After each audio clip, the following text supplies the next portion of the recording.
My project is called Simwatachela Sustainable Agricultural and Arts Program, an acronym of SSAAP. I started in the Peace Corps and I loved the model, which was, we're not here to give you stuff because stuff won't help you. We're here to give you me. I'm here to be with you as a relationship building project. I was invited to come back to Zambia by my village. They invited me back, and a man that had a lot of cows sold a few cows and bought my air ticket. My first trip back to Africa after Peace Corps was sponsored. So people will come in masses, and I realize how much I love my work because each and every one of these people has every problem, every issue is there. They're hungry, their school is horrible, there is no school, they have no school fee, there's no water at school, a fire burned down the place where they were storing the maize.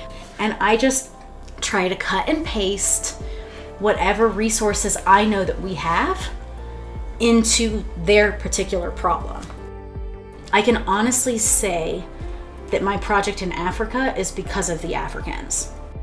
Even the most educated person living in the city in any of these African countries is still very in touch with nature. I don't have any friends in Africa. I don't know any families in Africa that don't have at least one child that's died. Most of them, it's 2, 3, 4, multiple kids that have died. My undying respect goes out to the people of Africa that have had to suffer through that maybe multiple times. And they're still surviving and they have a smile on their face. There's not a day in their life that they don't think of that child. It's human nature. Because they're so connected to nature, that's not intellectually based. It's an overall flow of understanding that they have that there is something much more powerful than them.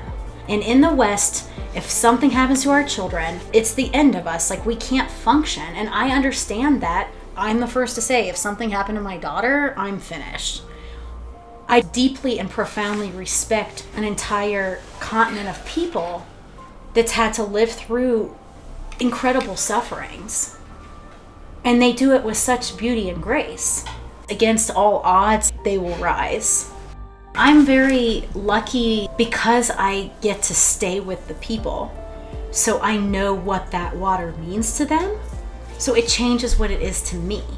I can honestly say that until this project, I didn't appreciate water on any level. I totally took it for granted. I turned on the tap, took the water, drank it, didn't think twice, didn't appreciate my bath, wasted water. Not that I'm not still guilty of doing that, but I think I'm more aware if I am doing it. And hopefully have taught my daughter not to do it and hopefully do it less. But I've become conscious of water and it's changed my relationship to water. How I feel when I'm at the ocean or when I'm immersed in water. It brings a new spirit in me because it's this is the life force.